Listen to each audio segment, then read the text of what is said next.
Hello, मेरा नाम है नोआ एंड मैं हूँ एक वीब सिनोफाइल ओटाकू गीक जो मर्जी कह लो।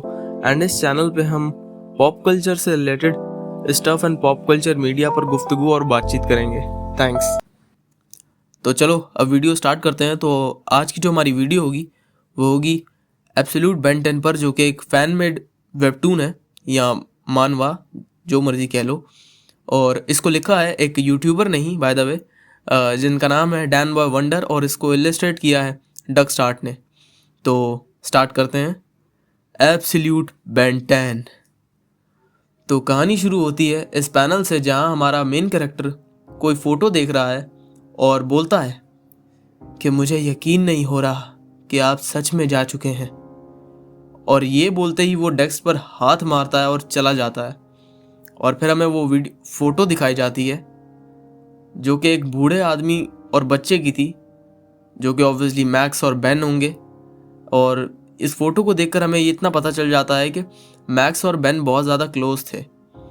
और फिर हमें बेन दिखाया जाता है। लाइक भाई, इस बंदे का फर्स्ट लुक दिखाया गया है जिसमें बाय द वे ये 15 साल का है। और if I am not wrong, इस टाइम पर ओरिजिनल टाइमलाइन जो है बेन 10 की, उसमें लाइक एलियन फोर्स की शुरुआत होती है जब वो 15 साल का था। और इस यूनिवर्स में अभी तक इसको ओमनिट्रिक्स नहीं मिला है। तो या और भाई इसका जो आर्ट स्टाइल है, मतलब इसका बेन का जो डिज़ाइन है, सॉरी, वो काफ़ी ज़्यादा ओमनीवर्स वाले बेन 10 से इंस्पायर्ड लगता है, और जो कि बढ़िया भी लग रहा है देखने में, बुरा नहीं लग रहा। और ये लुक काइंड ऑफ अच्छा लगा मुझे। और फिर बेन कहता है कि एक दिन और, आई गेस वो ग्रैंडपा के मरने के बाद दिन गिन रहा है। और फिर बेन लिविंग रूम में जाता है जहाँ उसके पेरेंट्स उससे बात करते हैं और पूछते हैं कि वो इस स्प्रिंग कौन से स्पोर्ट्स में हिस्सा लेना चाहेगा। जहाँ उसके डैड उसे बताते हैं कि उन्होंने डफी और कोच से बात की है और वो भी चाहते हैं कि बेन स्क्वाड में वापस आ जाए। लेकिन बेन मना कर देता है और ये कहकर वो बाहर चला जाता है और कहता है कि मैं कार में वेट करूँगा। और जैसे ही बेन घर के बाहर जाता है, उसके डैड उसकी मॉम को परेशान होकर बोलते हैं कि मुझे समझ नहीं आ रहा कि मैं क्या करूँ, मैं फंस चुका हूँ, मुझे नहीं पता कि मैं इस लड़के को चेयरफुल कैसे करूं। और उसकी मॉम उसके डैड को बोलती हैं कि काल, देखो हम कुछ कर नहीं सकते, तुम्हें भी टाइम लगा था, और वैसे भी मैक्स और बेन काफ़ी ज़्यादा क्लोज थे, किसी को नहीं पता कि कितना टाइम लगेगा, लेकिन हाँ, हम कोशिश करना कभी नहीं छोड़ेंगे। और फिर सीन शिफ्ट होता है क्लासरूम में, जहाँ पे बेन लिटरली ऐसे हेड डाउन होकर बस वेट कर रहा था कि कब क्लास ख़त्म हो और वो यहाँ से जाए। थोड़ा रिलेटेबल हो गया। बाय द वे उसके पीछे जूली खड़ी, आई गैस वो जूली होगी प्रोबेबली। एलियन फोर्स में इस टाइम पर ये लोग डेट कर रहे थे। और तभी वहाँ पर जेटी और कैश आते हैं और बेन से पूछ रहे होते हैं बेसिकली वो कि टेनिसन, तुम इस सीज़न बेसबॉल स्किप क्यों कर रहे हो? लास्ट सीज़न हमने डोमिनेट किया था, क्या तुम अब भी खेलना नहीं चाहते?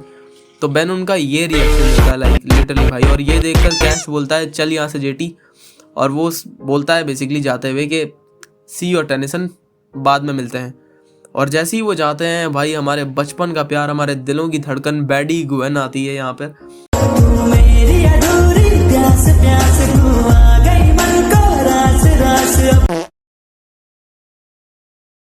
और बोलती है वैसे तो मैं जेटी और कैश को अपने काम से काम रखने को बोलती, लेकिन इस बार वो सही है, तुम इस सीजन का बेसबॉल स्किप क्यों कर रहे हो?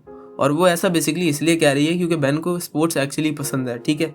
और तभी बेन बोलता है कि नाटक मत करो, तुम्हें पता है कुछ ही महीने हुए हैं उन्हें गुजरे, और तुम्हारी तरह मैं ऐसे एक्ट नहीं कर सकता जैसे कुछ हुआ ही नहीं हो। How are you? I am good. आप कैसे हो? मैं भी बढ़िया हूँ। क्यों बढ़िया हो? Life is good. आप ये क्यों कह रहे हो? और फिर बेन की सारी मनहूस बातें सुनने के बाद ग्वेन उसे कहती है कि शायद तुमने ट्राई ही नहीं किया।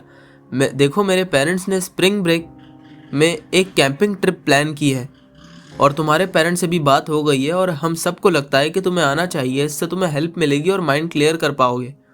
और वैसे भी मुझे तुम्हें ऐसे देखना पसंद नहीं है। I miss my little old cousin. और ये कहकर वो चुप हो जाती है। और बेन ये सुनकर ऐसे क्यों देख रहा है उसे, मतलब केविन भाई आपको स्टोरी में जल्दी आना पड़ेगा, यहाँ पे स्वीट होम अलाबामा ना हो जाए।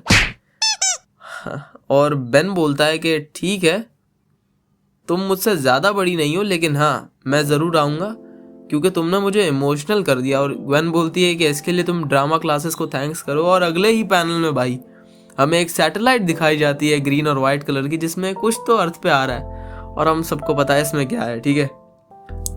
तभी अगला सीन शिफ्ट होता है जहाँ बेन का घर दिखाया गया है, जहाँ पर बेन इस वक्त कैंपिंग ट्रिप के लिए पैकिंग कर रहा था। और तभी उसकी नज़र साइड में पड़ी एक बॉक्स पर पड़ती है जिस पर फ्रॉम मैक्स लिखा था। और जब बेन उसको खोलता है तो उसमें से एक सेंटी सा लेटर निकलता है जिसमें लिखा था कि माउंट रशमोर से तुम्हारे लिए मैं खाली हाथ तो नहीं आ सकता था, और याद रखना कि हम टेनिसन से हम आसमान हमारी लिमिट नहीं तय कर सकता और हम स्टार्स के लिए एम करते हैं। और फिर उस बॉक्स में जो गिफ्ट था जो ग्रैंडपा मैक्स ने बेन के लिए रखा था वो एक ब्रेसलेट था बेसिकली, जो कि मून रॉक से बना था। और ये देखकर बेन फिर से इमोशनल और सेंटी हो जाता है और फिर रोना शुरू कर देता है लाइक। और यहीं पर हमारा ये जो चैप्टर था वो ख़त्म होता है जब बेन ग्रैंडपा मैक्स को थैंक यू बोलता है। अब पर्सनली बताऊं तो यार ये चैप्टर जो है काफ़ी ठीक था आई गेस, पर ये कॉन्सेप्ट काफ़ी ज़्यादा इंटरेस्टिंग है जहाँ पर ग्रैंडपा मैक्स मर चुके हैं और बेन थोड़ा डिप्रेस्ड है और उसको 15 साल का हो चुका है, लेकिन उसको ओमनिट्रिक्स के बारे में पता भी नहीं है। और ओमनिट्रिक्स एक्चुअली अब आ रहा है अर्थ पर और काफ़ी इंटरेस्टिंग चीज़ है यहाँ पर। मतलब पर्सनली बताओ तो मुझे काफ़ी बढ़िया लगी ये वेबटून और मैं इसको ऑब्वियसली और पढ़ क्या रहा हूँ, मैं इसको पूरा पढ़ चुका हूँ। 4 ही चैप्टर आए हैं फिलहाल तो। और तुम भी बताना कमेंट्स में कि तुम्हें वीडियो कैसी लगी। ये मेरी पहली वीडियो थी, अगर बुरी लगी तो वो भी बता देना कमेंट्स में, मैं इम्प्रूव करने की कोशिश करूँगा। अगर कुछ अच्छा लगा तो बता देना, मुझे अच्छा फील होगा। Bye bye.